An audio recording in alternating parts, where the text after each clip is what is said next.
Ahora, estimados hermanos, desde que comencé a leer la Biblia cuando era muy niño todavía, fui lector dedicado de la Biblia. Recuerdo la primera vez que pasé por Ezequiel 38 y 39, cuando me encontré por primera vez con esta expresión, Gog y Magog.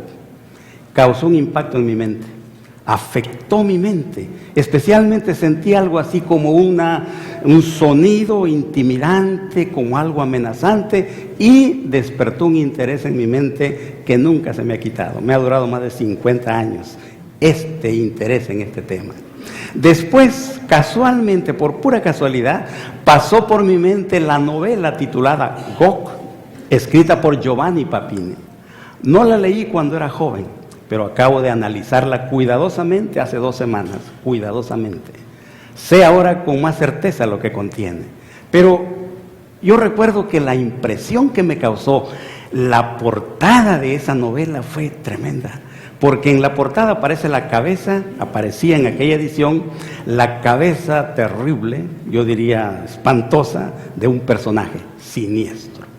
Y entonces, después de eso, comencé a encontrar referencias, casi nunca un artículo a fondo de este tema, pero mi interés se incrementaba cada vez que encontraba alguna información sobre Gog y Magog. Finalmente me decidí a estudiar el tema a fondo, creo yo, lo mejor que puedo hacer, y entonces estoy seguro que ahora vamos a tratar este tema muy importante para la humanidad. Gog y Magog, epopeya de los enemigos de Dios. ¿Por qué? Estimados, yo quiero que en esta tarde, todos juntos aquí, y todos los que van a ver este video, encuentren una respuesta muy importante y satisfactoria para este tema, que estoy seguro que muchos han pasado por ahí, por Ezequiel 38 y 39, y no se han preocupado por lo que significa este título, Gog y Magog, epopeya de los enemigos de Dios.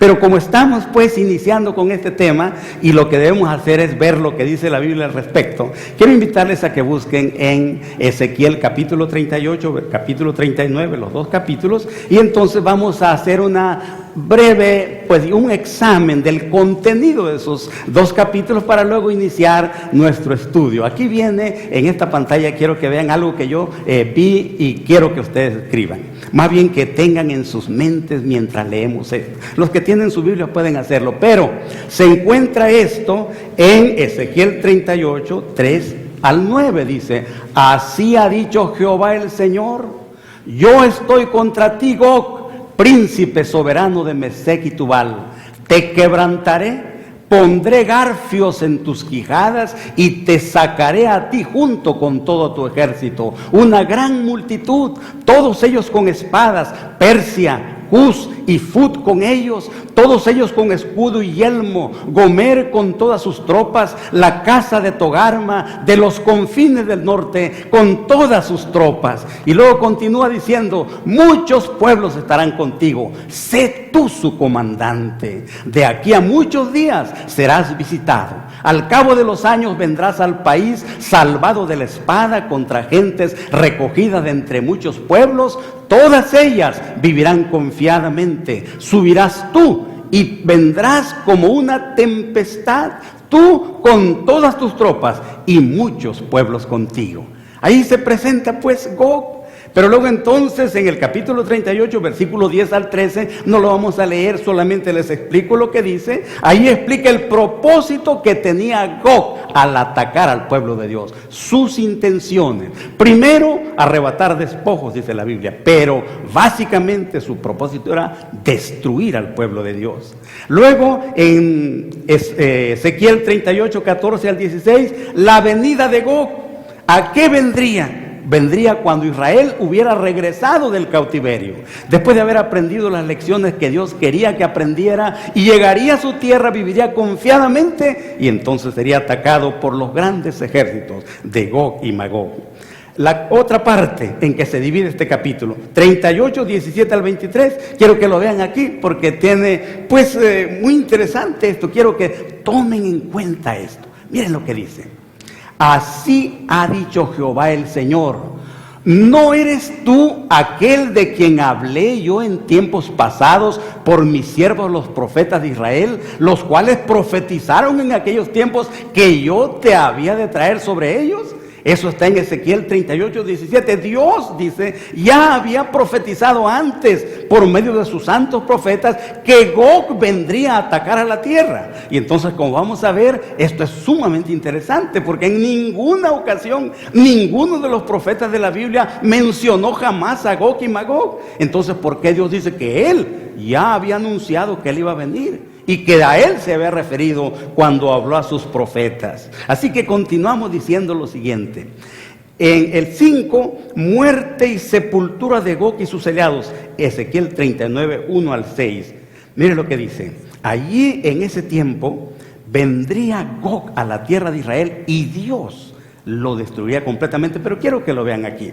Dice, tú pues, hijo de hombre, profetiza contra Gog y di, así ha dicho Jehová el Señor, he aquí yo estoy contra ti, Gog, príncipe soberano de Mesec y Tubal, te quebrantaré, te conduciré, te haré subir desde las partes del norte y te traeré sobre los montes de Israel. Te quitaré el arco de tu mano izquierda y haré caer tus flechas de tu mano derecha. Sobre los montes de Israel caerás tú junto con todas tus tropas y los pueblos que fueron contigo. A las aves de rapiña de toda especie y a las fieras del campo te he dado por comida. Y aquí ustedes van a encontrar, cuando comencemos a analizar esto, qué importancia tiene esto. Que Dios destinó a estas tropas para que vinieran y fueran objeto, alimento para las aves. Vamos a leer, por ejemplo, en 39:17. Mire lo que dice. Tú, hijo de hombre, así ha dicho Jehová el Señor,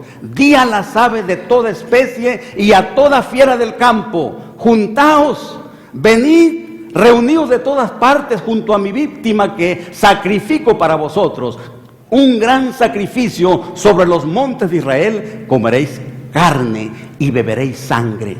Cuando estudiemos esto, van a encontrar ustedes que en Apocalipsis dice Dios lo mismo de los enemigos de su pueblo, identificando así los profetas del Antiguo Testamento con los profetas del Nuevo Testamento y dándole unidad a la revelación divina y una belleza, mis queridos hermanos, un significado maravilloso de veras a la unidad de la palabra de Dios. Ahora, nosotros podemos decir lo siguiente en esta tarde. ¿Quiénes son estos que se mencionan aquí? ¿Quién es Gog y Magog? Porque la parte número final de estos capítulos, solamente se los menciono, Ezequiel 39, 25 al 29, habla de las promesas de Dios de restauración de Israel, de cómo salvará a su pueblo, de cómo intervendrá Dios y restaurará a su pueblo para que cumpla finalmente el plan que siempre tuvo con ellos. Ahora, quiero decirles lo siguiente. Muchos se han preguntado, desde el principio de la era cristiana, incluso mucho antes, ¿quiénes son estos Gog y Magog? ¿Quiénes son? Es la pregunta que se han hecho. Por ejemplo, el comentario bíblico que se llama HarperCollins dice estas palabras. Miren lo que dice.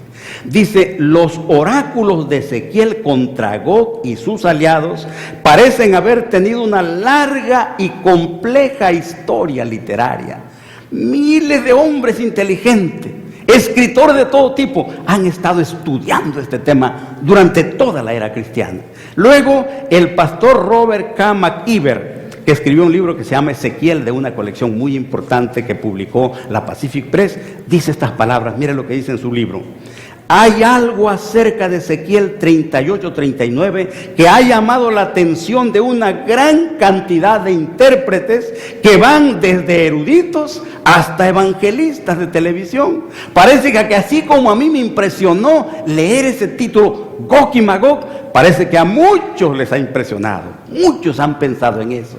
Un autor que acabo de leer un artículo de él, se llama Yiri Moscala, dice estas palabras.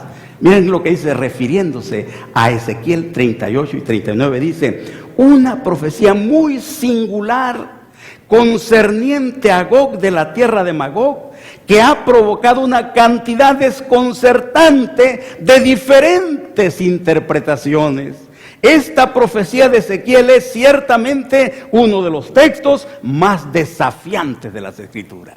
Entonces, Ezequiel 38 y 39 es uno de los textos más difíciles, más interesantes, desafiantes, que ha hecho que muchas personas se dediquen a estudiarlo. Y en los comentarios bíblicos de todo tipo hay las conclusiones a las cuales han llegado, de los cuales quiero hablarles un poco en esta tarde. Pero entonces ahora quiero hacerles estas preguntas. ¿Quiénes son estos? Gog y Magog. ¿Dónde queda la tierra de, por ejemplo, Magog? Porque dice que Gog es el príncipe soberano de Magog, de Mesec y Tubal. ¿Dónde queda Fut? ¿Dónde queda Cus? ¿Dónde queda Gomer? ¿Dónde queda la casa de Togarma? Que dice la profecía que ellos vienen, dice, desde los confines del norte. ¿Cuándo se produjo ese ataque? ¿Qué significa eso para el pueblo de Dios? Entonces, mis hermanos, menciono lo siguiente. Gog y Magog no se mencionan juntos en ninguna otra parte del Antiguo Testamento, solamente en Ezequiel 38 y 39. Gog, por ejemplo, se menciona solo el nombre en Primera de Crónicas 5:4 y dice que era hijo de Rubén. Eso es todo lo que dice. Magog se menciona en Génesis 10:2 y dice que era hijo de Jafet, nada más. Y solo se vuelven a mencionar juntos otra vez Gog y Magog en Apocalipsis 20:8, que ustedes saben lo que significa. Miren lo que dice ahí en la pantalla. Significativo este hecho, que al final de la Biblia estos aparezcan otra vez juntos, Gog y Magog. Mire lo que dice: y saldrá a engañar a las naciones que están en los 4 ángulos de la tierra, a Gog y a Magog, a fin de reunirlos para la batalla. Su número es como la arena del mar. El profeta Juan dice que cuando se reúnan finalmente delante de Dios todas las gentes, todas las naciones, de los 4 ángulos de la tierra, lo cual quiere decir de todo el mundo, cuando se reúnan todos, el profeta dijo, esos son Gog y Magog. Por eso, mis queridos hermanos, entonces, es muy significativo todo esto. Leí en la internet ahí lo que dice la Wikipedia, me interesó mucho, y me pareció tan interesante que se los quiero leer lo que dice allí. Mire lo que dice.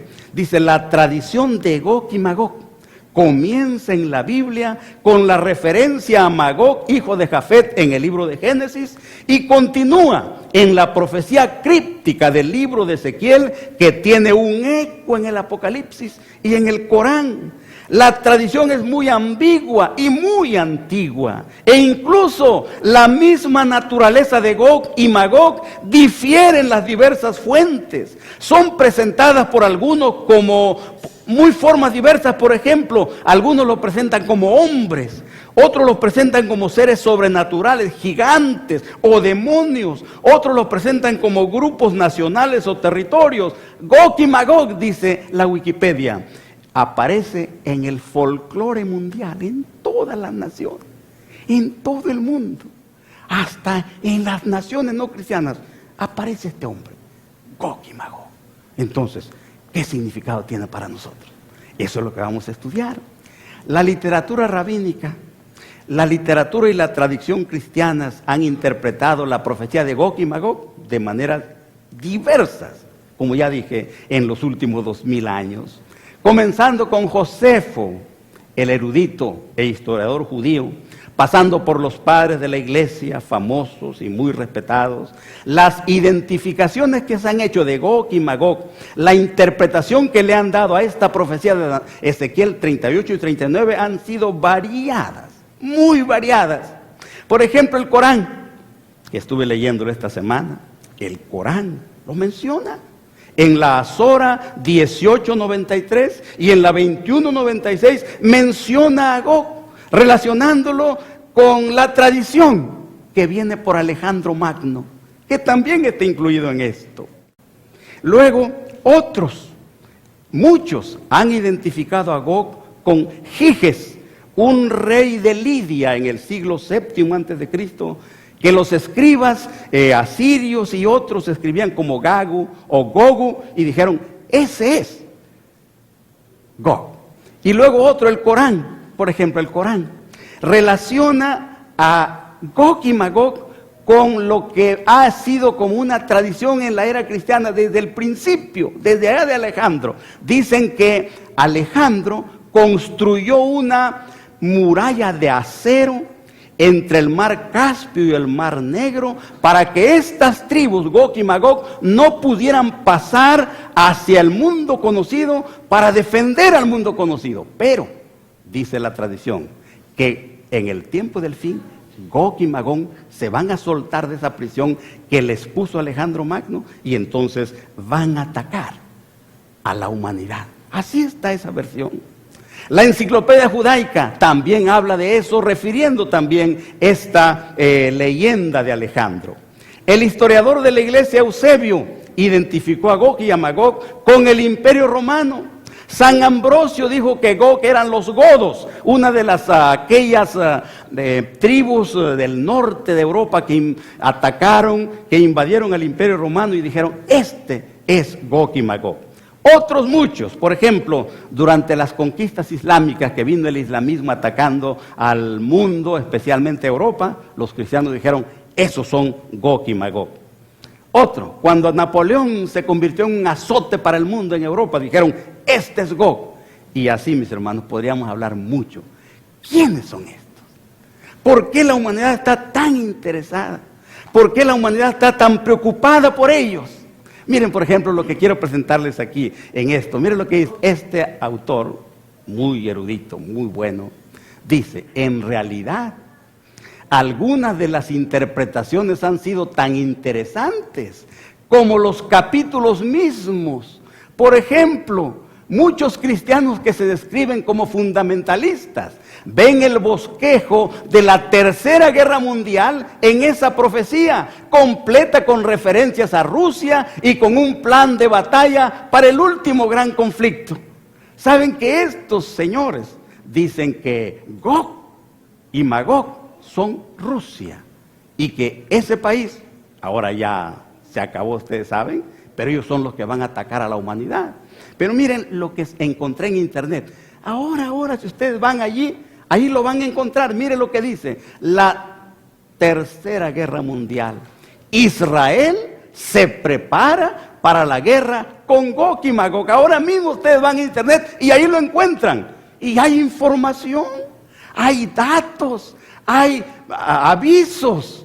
Muchas cosas hacen pensar que estos personajes, Gog y Magog, son muy importantes para la humanidad. Y yo creo también para nosotros. Miren, el comentario bíblico adventista dice estas palabras: de tanto en tanto, otras interpretaciones fantásticas han identificado a Gog, a Magog, con diversas naciones o personas. Podría reunirse toda una colección de leyendas relacionadas con Gog y Magog. Como dije al principio, casi todas las naciones tienen alguna tradición, alguna leyenda, alguna relación con estos personajes. Ahora, se han hecho muchos esfuerzos, muchos grandes esfuerzos se han hecho para identificar a este personaje siniestro. Hay quienes creen demoníaco, líder de estas naciones impías que la Biblia dice que atacarían al pueblo de Dios con el propósito de destruirlo completamente. Y entonces, algunos datos de esa profecía de Ezequiel 38 hacen que los lectores se confundan, no logren explicarlos. Y por eso hay tantas interpretaciones. Por ejemplo, miren esto. Los invasores, Gog y Magog, dice ahí, vienen de una región que parece referirse a los límites del mundo conocido. Dice que vienen de los confines del norte, dice la Reina Valera revisada 60, vienen de los confines del norte. Otra versión, la Nueva Versión Internacional, dice que vienen desde el lejano norte, de allá vienen. Otro punto, el conflicto que describe proféticamente Ezequiel 38 y 39 se presenta en forma sintética y resumida en Apocalipsis 20. ¿Cómo es eso? Y los intérpretes se confunden. Otro punto. En Ezequiel 38:2, Gog es el gobernante de la tierra de Magog. Así lo dice allá. Pero en Apocalipsis, Gog y Magog ya no son eso, sino Gog y Magog ya son como los generales de la gran multitud que invadirá, dice, atacará al campamento de los santos y la ciudad amada cuando termine el milenio, y entonces de Dios descenderá fuego del cielo y los consumirá completamente. ¿Por qué? Se preguntan muchos. Otro, no se pueden identificar las naciones que se mencionan en Ezequiel 38 y 39. No se pueden identificar con ninguna de las naciones, ni antiguas ni modernas. Y otro punto, el tiempo en que esta profecía se cumpliría, según dijo el profeta Ezequiel, sería de aquí a muchos días, dice, al cabo de años, en los últimos días, o sea, en un tiempo futuro completamente indefinido.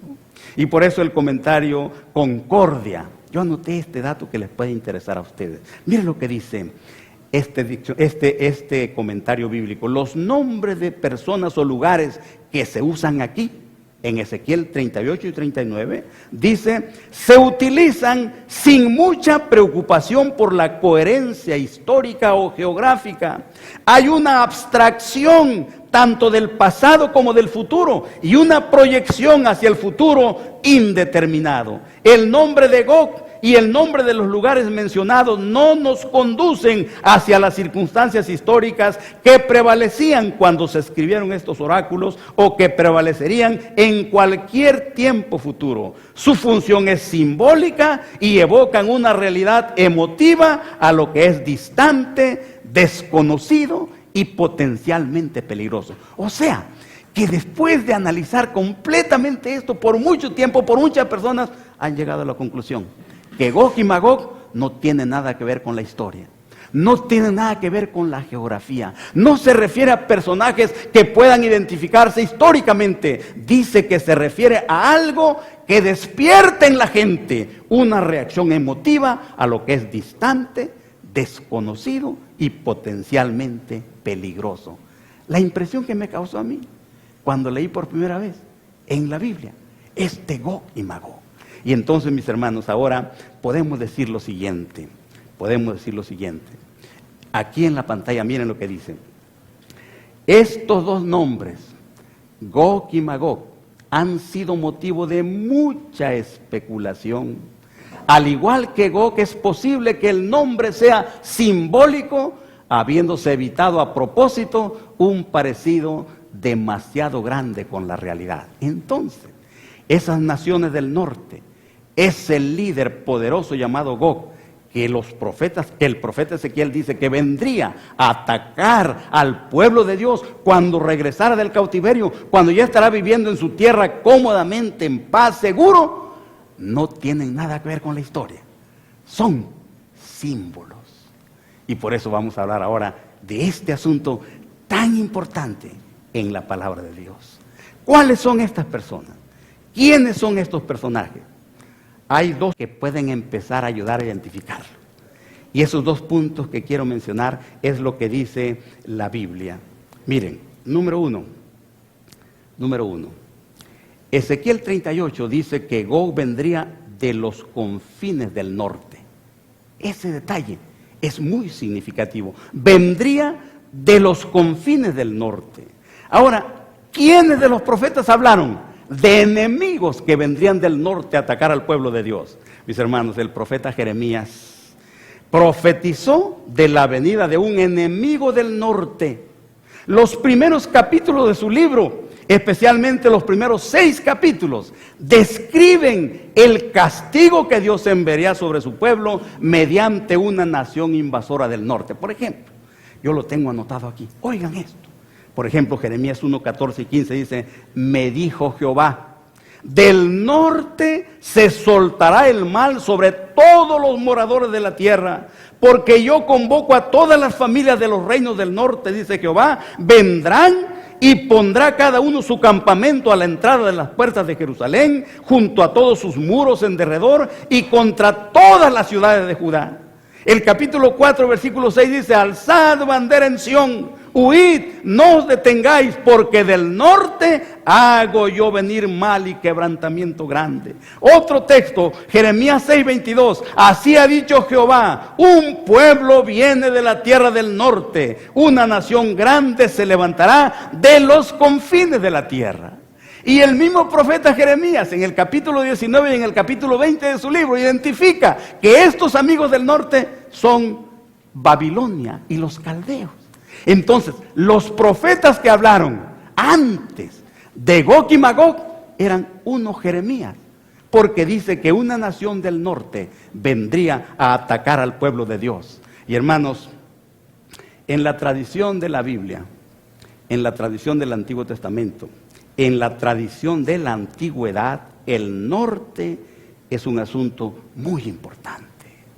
Los profetas de Dios, los escritores bíblicos anunciaron guerras, enemigos, ataques que vendrían del norte. Por ejemplo, Isaías menciona a los enemigos del norte en el capítulo 14, 13, 31, capítulo 45, versículo 25, capítulo 43, versículo 6, pero no podemos leer esos textos. Y luego Jeremías menciona 25 veces a los enemigos del norte que vendrían a atacar al pueblo de Dios.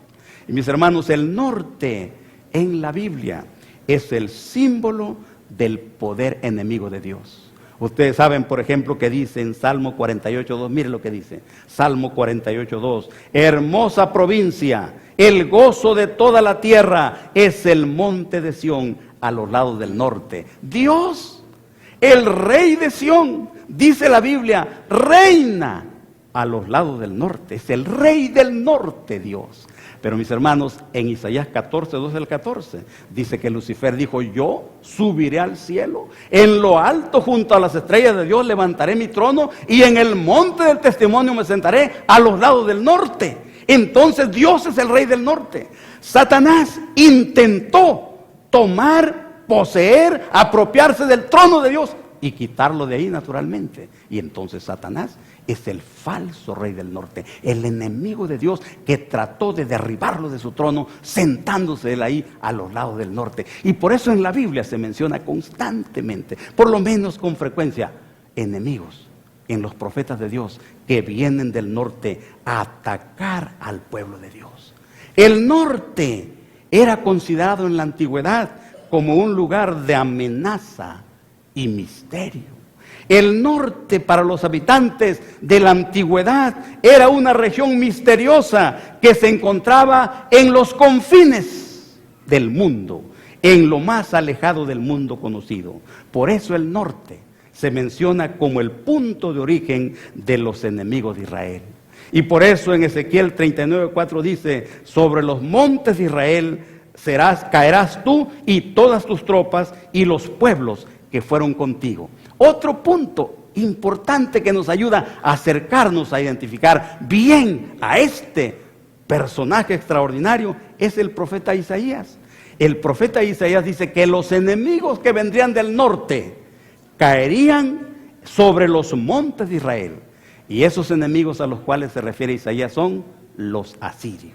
Así que mis hermanos, escuchen esto. Los profetas que se refirieron a Gog y Magog antes de Ezequiel, que Dios dijo, de ellos hablé por medio de mis profetas, son los asirios y los babilonios, que los profetas de Dios hablaron que vendrían a atacar al pueblo de Dios viniendo del norte.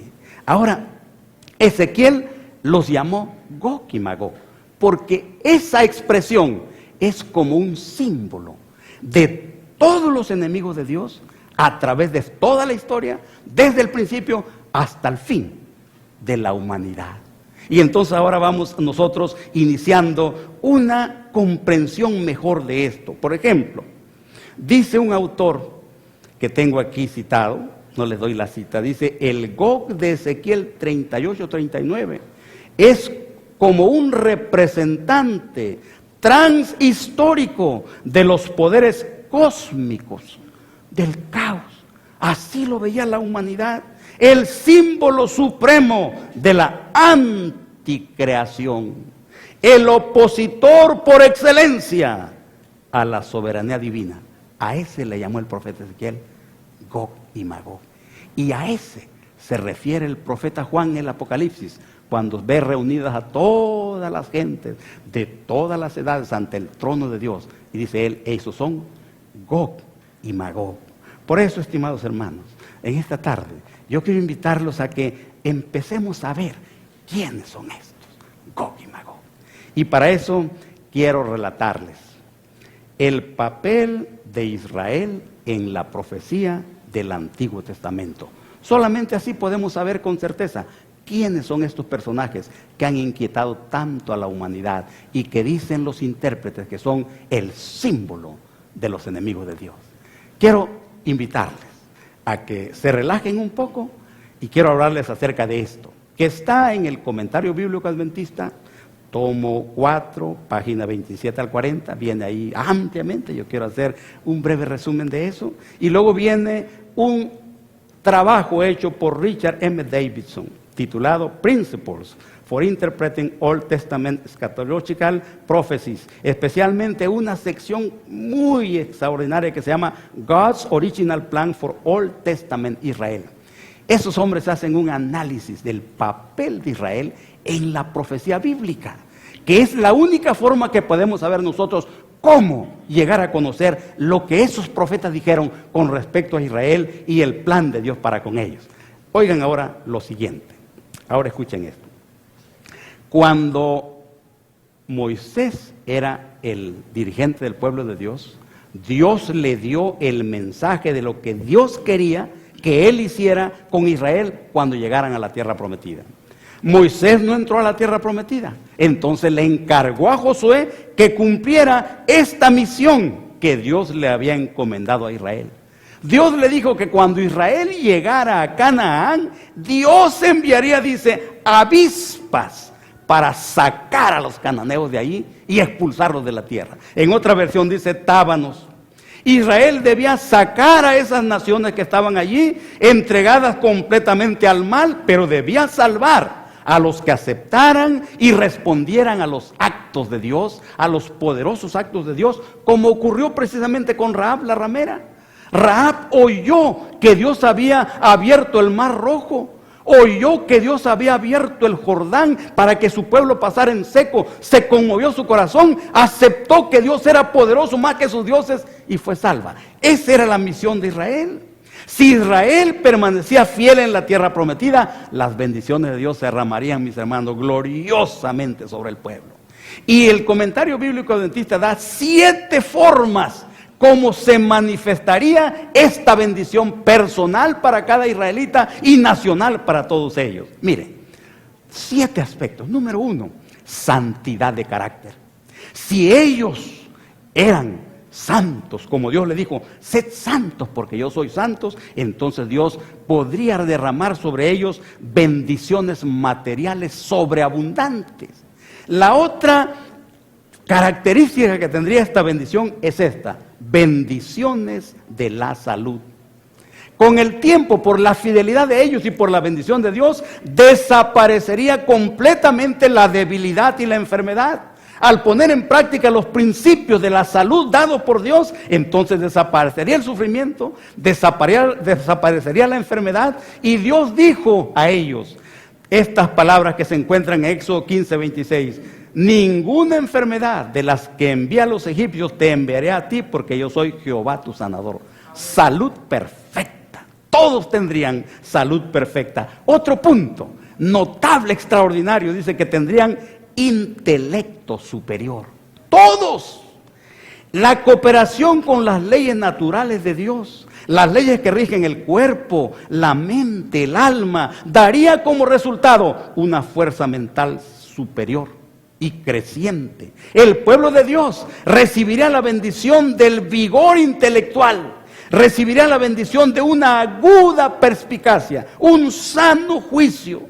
En sabiduría no tendrían rival, dice. Por encima de todas las naciones, serían una nación de genios intelectuales. Así serían ellos, por la bendición de Dios. Y por ejemplo, en el tiempo de Salomón, ustedes saben que Dios dio a Salomón sabiduría más que a todos los demás. Y luego menciona la Biblia los otros sabios de su tiempo: Salomón, Etán, Esraíta, Emán, Calcol, Darda, Daniel y sus 3 compañeros en Babilonia. Son ejemplos de lo que Dios quería hacer de todos sus hijos, de todo Israel, superiores intelectualmente. Y mis hermanos, ellos, dice, toda la tierra vendría, dice, procuraba ver la cara de Salomón para oír la sabiduría que Dios había puesto en su corazón. En tiempo de Salomón, toda la gente de todo el mundo, dice aquí, quería venir a Israel a oír la sabiduría que Dios le había dado. Y luego ustedes se acuerdan que desde los confines de la tierra vino la reina de Sabá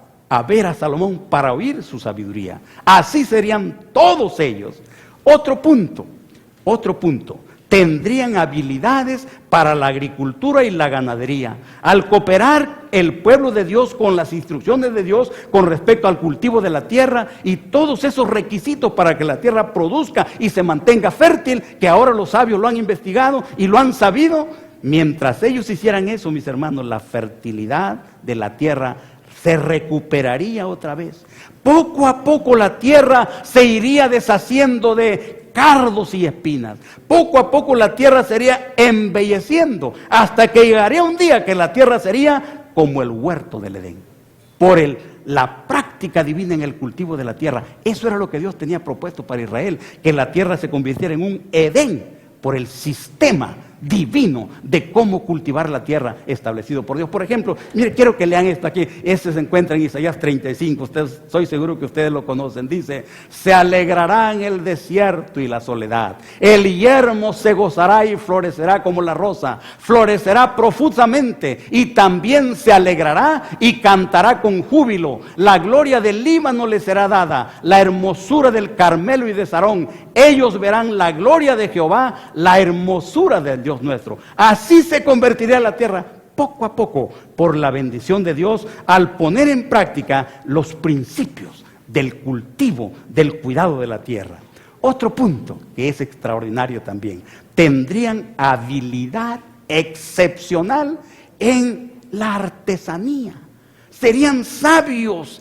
Los hebreos serían los mejores artesanos del mundo, con un gran genio inventivo. Y lo que dice de Bezalel, hijo de Uri, que Dios le dio talento para edificar el santuario, eso quería hacerlo Dios con todos. Mire lo que dice, por ejemplo, les leo rápidamente Éxodo 31, 1 al 6. Mire lo que dice. Dice esta palabra: le dijo Dios a Moisés: mira, yo he llamado por su nombre a Bezalel, hijo de Uri, hijo de Ur, de la tribu de Judá, y lo he llenado del Espíritu de Dios, y le he dado sabiduría, inteligencia, ciencia, en todo arte, para inventar diseños, para trabajar en oro, para trabajar en plata, para trabajar en bronce, para labrar piedras, para engastarlas, para trabajar en madera, trabajar en toda clase de labor. Un genio. 10 talentos tenía, podía trabajar en todo eso. Un genio en el arte de inventar diseños. Y Dios, mis hermanos, quería que todos fueran así, y la humanidad quedaría asombrada. Como resultado de eso vendría, dice la Biblia, una prosperidad sin par. Su obediencia a la ley de Dios los presentaría como maravillas de prosperidad delante de las naciones. Serían testigos de la grandeza y majestad de Dios, y como resultado serían grandes.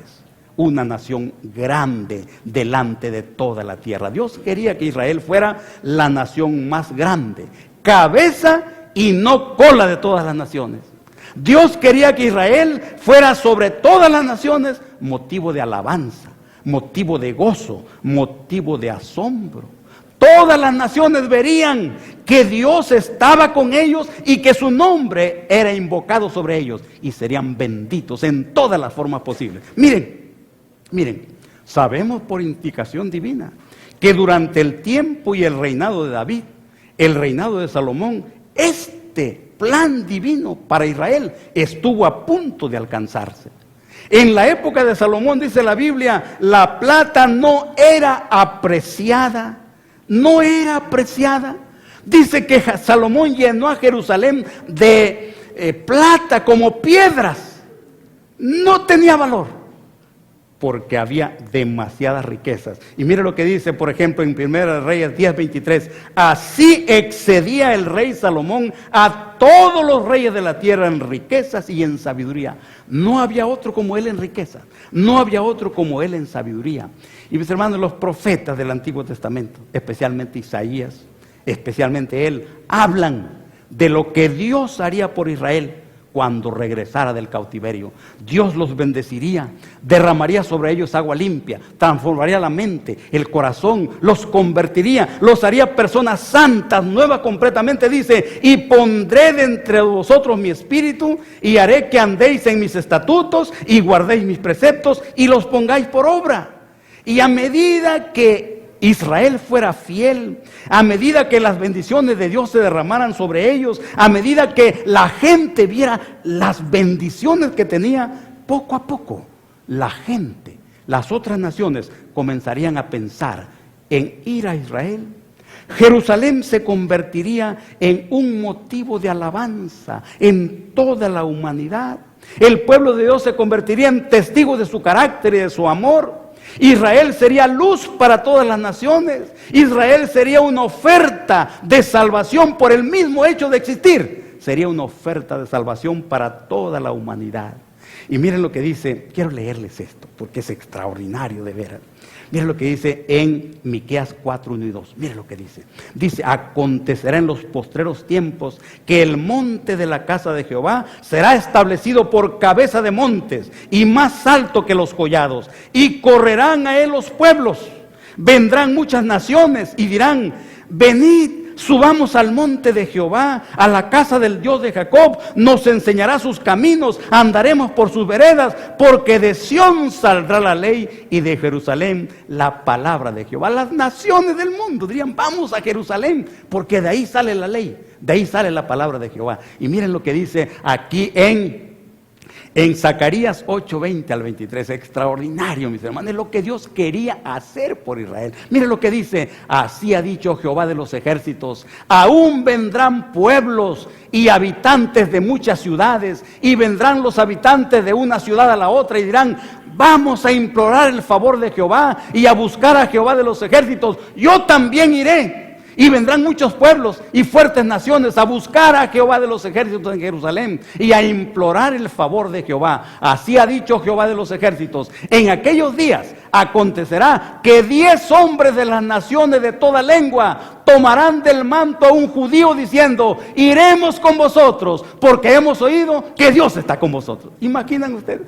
Tan glorioso, tan grande los haré a Dios, tan sabios, tan benditos, tan atrayentes, que dice que un judío andaría por tierras extranjeras y de repente vendrían gente de 10 naciones, se tomarían, dice, de la falda de un judío y le dirían, vamos con ustedes porque hemos oído que Dios está con ustedes. Y vendrían los pueblos, poco a poco, a unirse con el pueblo de Dios. Ese era el plan glorioso que Dios tendría con su pueblo. Poco a poco, nación tras nación, reconociendo la falsedad de sus dioses, vendrían a Israel reconociéndolo como el Dios verdadero, a reverenciarlo, a adorarlo. Las naciones irían a la casa de Dios edificada por Salomón, gloriosa y maravillosa, y se llamaría casa de oración para todos los pueblos. ¿No es maravilloso? Las puertas de Jerusalén estarían constantemente abiertas para recibir las riquezas de las naciones, para usarlas en la conversión de las demás naciones. Poco a poco las naciones vendrían a Jerusalén, poco a poco se iría extendiendo el reino, hasta que finalmente, mis hermanos, prepararían el camino, prepararían al mundo para la venida del Mesías. Vendría el Mesías, lo recibiría el pueblo, lo recibiría la humanidad, y entonces moriría por su pueblo, como murió Isaac en el altar por su padre. No murió, pero dice la Biblia que en figura lo entregó y lo volvió a recibir de entre los muertos. Así moriría el Mesías. Israel entonces, poco a poco, iría atrayendo a todas las naciones paganas que se convertirían. El santuario y la ciudad de Jerusalén, que habían sido destruidos, serían reconstruidos perfectamente. Y a medida que las naciones se aceptaran a Dios y a su Mesías, poco a poco se extendería el reino de Israel, poco a poco, hasta que llegara a abarcar toda la tierra. De esa manera, la dio a Abraham, que sería heredero del mundo, se cumpliría así. Eso es lo que dice la profecía del Antiguo Testamento. Eso es lo que Dios tenía planeado con Israel. De acuerdo con lo que dicen los profetas, poco a poco todas las naciones rebeldes se acercarían a Dios y poco a poco se harían miembros del pueblo de Dios. Pero, y aquí viene lo que entra Gog y Magog. Oigan esto. Un grupo de naciones rebeldes nunca aceptarían la invitación de Dios. Nunca la aceptarían. Poco a poco se organizarían una multitud de naciones para atacar al pueblo de Dios, a Israel. A esas naciones rebeldes, enemigas del pueblo de Dios, que estaría compuesta por todos los rebeldes de todas las naciones del mundo, atacarían al pueblo de Dios cuando éste estaría ya establecido en la tierra que Dios les había dado. A ese grupo es que Ezequiel le llama Gog y Magog.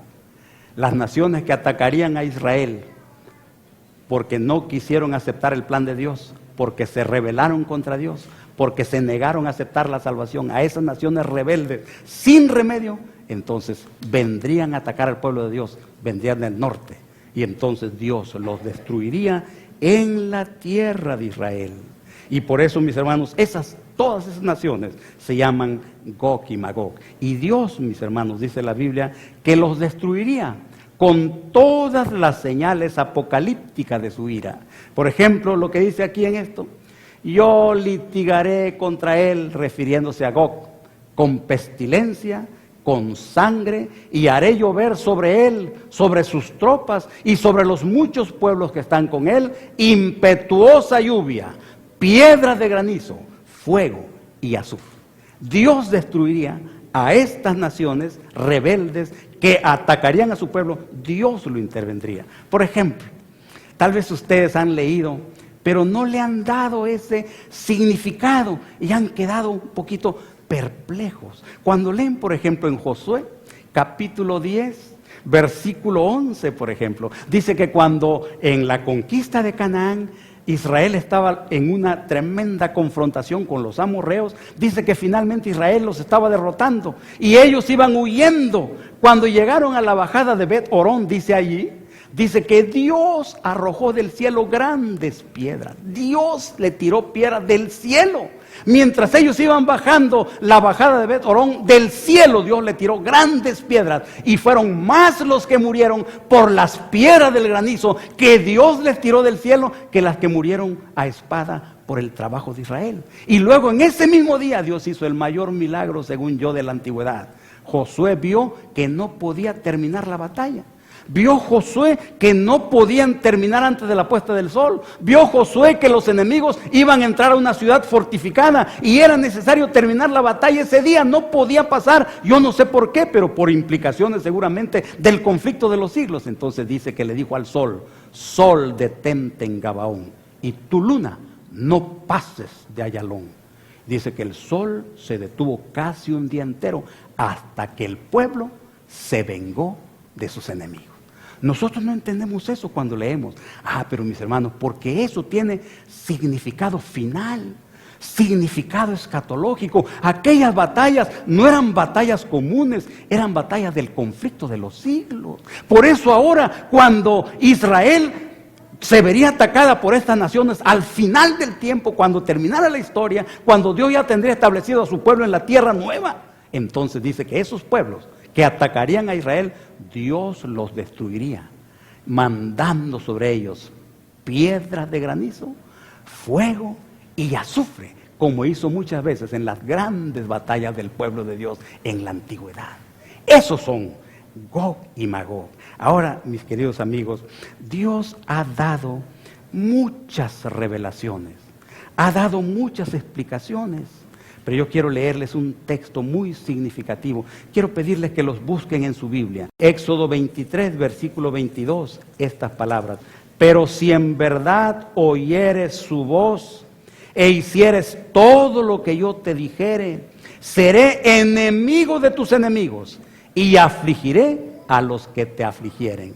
Mis hermanos, Dios no tiene enemigos. Dios es poderoso, Dios es amante, Dios es bueno, misericordioso. Ni un ser humano es su enemigo, pero aquellos que se disponen, se preparan, se organizan, se deciden y se lanzan para destruir a su pueblo, porque son enemigos de su pueblo, entonces son enemigos de él también. Amén, hermano. Enemigos de Dios. Por eso yo les digo, Gog, como dice el título de este seminario, es la epopeya de los enemigos de Dios, porque es el resumen de todo lo que han hecho los enemigos de Dios a través de la historia y lo que falta por hacer todavía, porque está anunciado para el tiempo futuro, está anunciado para el tiempo del fin, lo que intentarán hacer los enemigos de Dios para destruir a su pueblo mediante un decreto de muerte en los últimos días, es el mismo, el epítome de los enemigos de Dios, Gog y Magog, que serán destruidos finalmente al final del milenio, cuando Dios venga para libertar finalmente a su pueblo. Por eso hay cosas tan maravillosas aquí, que yo quisiera hablar con ustedes un poquito acerca de los enemigos de Israel, en una forma más, que dijera yo, más precisa. Por ejemplo, ustedes han leído en la Biblia y a veces se preocupan en el Antiguo Testamento tantas guerras de Israel, tantas guerras.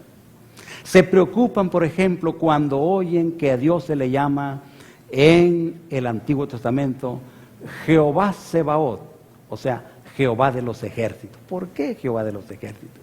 ¿Por qué Dios intervino tantas veces en las guerras de Israel? ¿Por qué? Los enemigos políticos de Israel, en aquel tiempo cuando era una nación, se mencionan ahí Egipto, Asiria, Babilonia, Medo-Persia, Grecia, Edom, Moab y los hijos de Amón. De todos esos enemigos que tuvo Israel cuando era la nación establecida por Dios y era su pueblo, el enemigo número uno, el representante de todos, el más peligroso enemigo con quienes los profetas de Dios lucharon durante varios siglos, se llama Babilonia. Babilonia es el enemigo número uno del pueblo de Dios en el Antiguo Testamento. Con ese enemigo del norte lucharon todos los profetas del Antiguo Testamento de su tiempo. De modo que Gog y Magog, escuchen esto, es otro nombre para Babilonia, que se opone al pueblo de Dios, que es un anticristo en principio y cuyas actividades y cuyo espíritu se manifiesta a través de toda la historia del pueblo de Dios. Siempre los enemigos de Dios. Ustedes saben, yo creo que saben, que el Apocalipsis fue escrito utilizando datos, símbolos, figuras y eventos del Antiguo Testamento. Por eso, los enemigos de Dios del Antiguo Testamento se mencionan en el Apocalipsis como enemigos del pueblo de Dios en la era cristiana. Ahí se menciona otra vez Egipto, se menciona Asiria, Babilonia, bueno, Medo-Persia, no se mencionan por nombre, pero sus hechos están allí. Y se menciona en el Apocalipsis Edom, Moab, los hijos de Amón. Y los cristianos cuando leen esos textos no comprenden por qué los hijos de Amón en el Apocalipsis si hace siglos que no existen. ¿Por qué Moab en el Apocalipsis si hace siglos que no existen?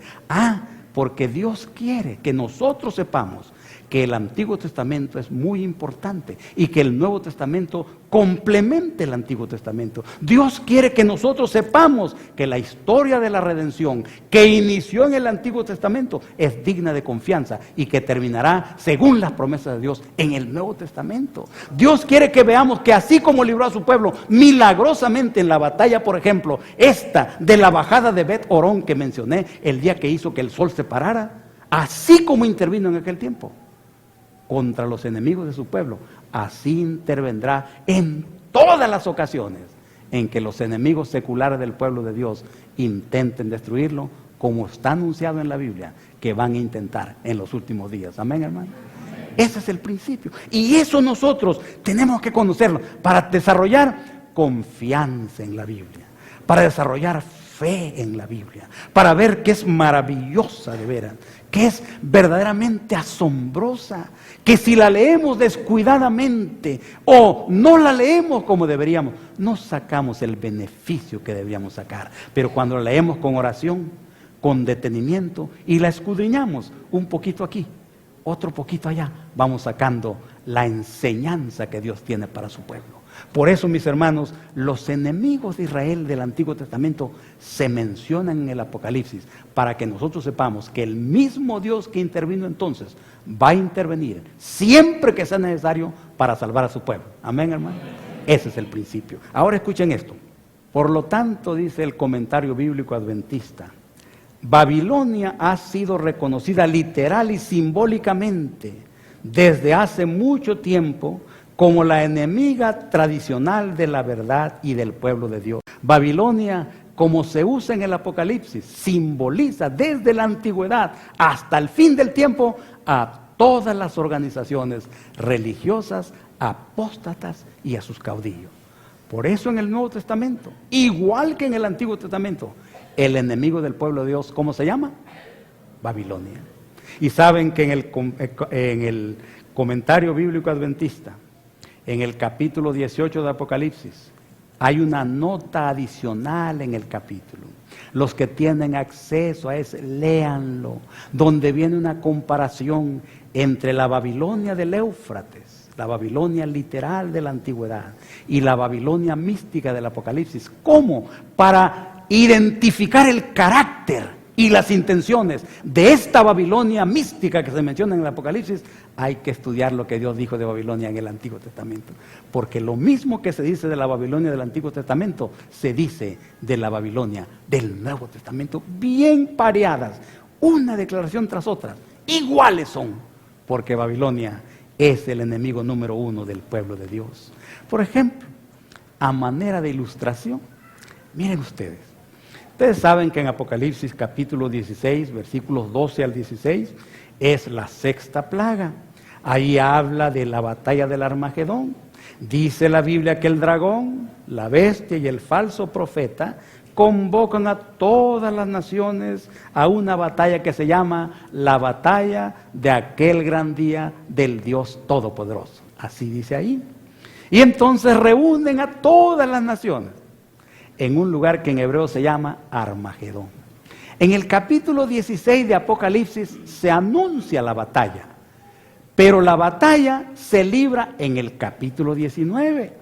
Y ahí en el capítulo 19 se presenta, por ejemplo, búsquenlo ustedes, porque tiene mucho significado en el capítulo 19. Por ejemplo, el versículo 11, por ejemplo, dice así: entonces vi el cielo abierto, y he aquí un caballo blanco, y el que lo montaba se llamaba Fiel y Verdadero, y con justicia juzga y pelea. Estaba vestido de una ropa teñida en sangre, y su nombre es el Verbo de Dios. Y el versículo 14, y los ejércitos celestiales, vestidos de lino finísimo, blanco y limpio, le seguían en caballos blancos. Viene Cristo en la nube de los cielos. Aquí lo presenta el Apocalipsis porque está utilizando los símbolos del antiguo, lo presenta viniendo montado en un caballo blanco, seguido por su ejército, vestidos con ropas blancas.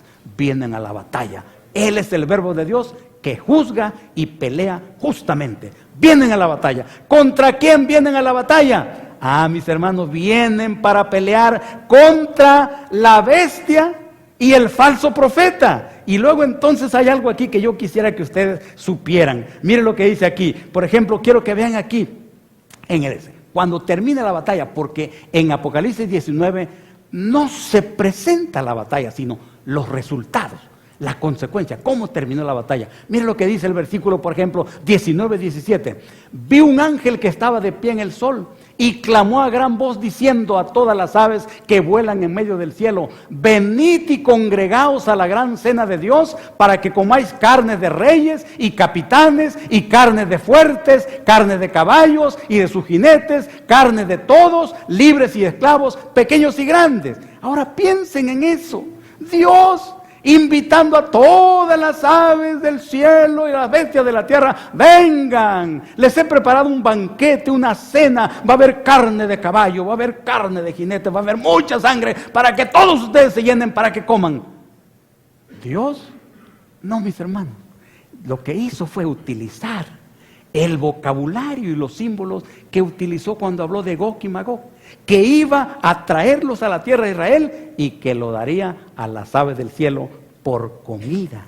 Y entonces Dios pone aquí esto para que nos demos cuenta nosotros que se está cumpliendo lo que prometió hacer con los enemigos de su pueblo, que los traería a la tierra de Israel. Dios lo traería, caería sobre los montes de Israel y sería comida para las aves de los cielos y para las bestias de la tierra. Morirían todos como morían antes en la grande batalla. Dios, mis hermanos, ahora fíjense ustedes esto que es sumamente importante. Aquí ya no le llama el profeta Juan Gog y Magog a esos enemigos, le llama la bestia y el falso profeta, porque Gog y Magog sencillamente es el nombre misterioso, simbólico de todos los enemigos de Dios. Ahora estos enemigos que caen igual como iba a caer Gog y Magog, le llama la bestia y el falso profeta. Y tengo aquí un párrafo que tengo de una persona aquí. Dice, la batalla del Armagedón describe la misma situación de la oposición de los impíos al pueblo de Dios, quienes se comportan como Gog y Magog en la profecía de Ezequiel. Esta situación analógica relaciona claramente las 7 postreras plagas de Apocalipsis 16 con Ezequiel 38 y 39. ¿Se dan cuenta, mis hermanos? Mire, Ezequiel 38 y 39 habla de las 7 postreras plagas. Y luego sigue diciendo aquí, el juicio se describe claramente en la 7ª plaga, donde Babilonia es Gog. Ven.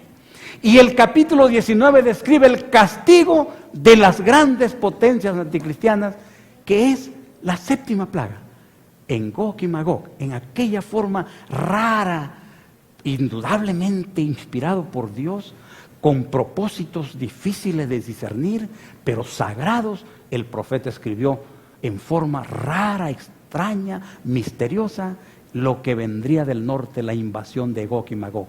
Y ahora los eruditos cristianos descubren que se refería a las 7 postreras plagas, donde Dios va a intervenir para castigar a los que así reciben la marca de la bestia, adoran su imagen y se ponen en su frente el número de su nombre. Extraordinario, verdaderamente extraordinario. Y miren ustedes esto, oigan esto. La batalla del Armagedón se libra en 2 partes, 2 secciones.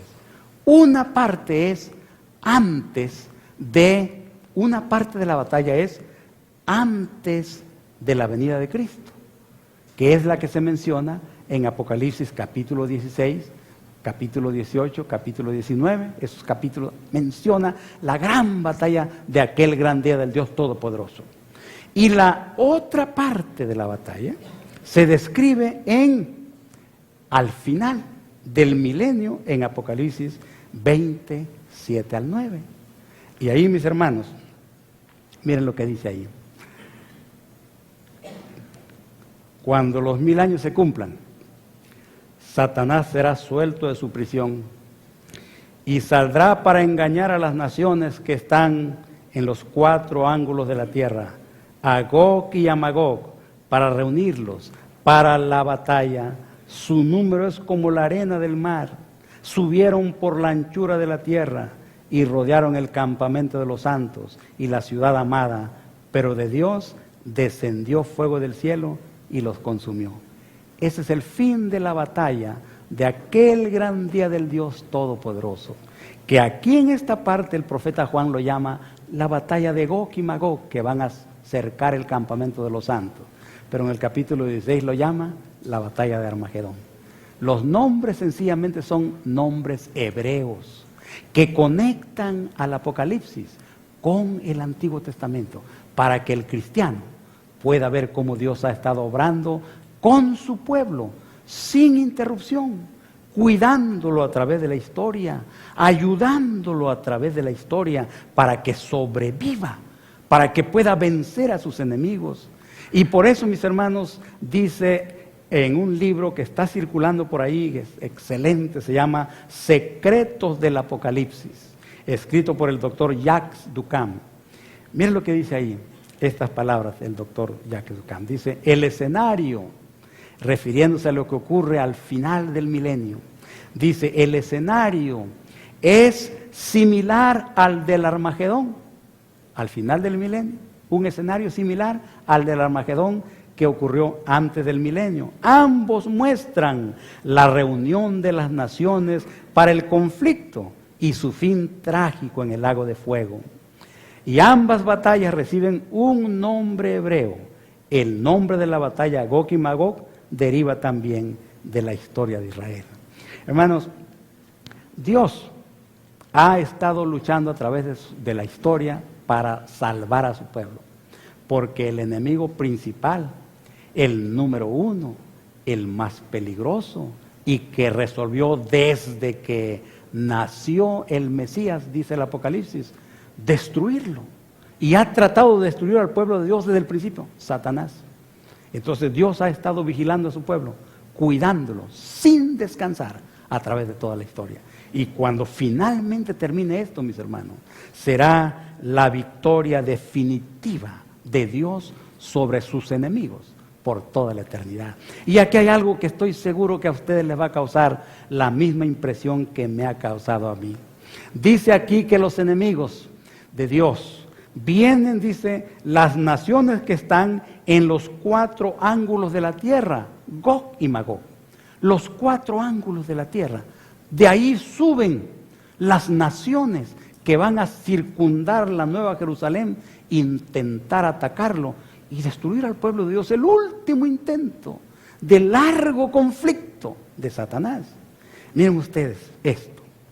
Las naciones que están en los 4 ángulos de la tierra se refieren a todas las naciones del mundo que no quisieron aceptar el llamado de Dios al arrepentimiento.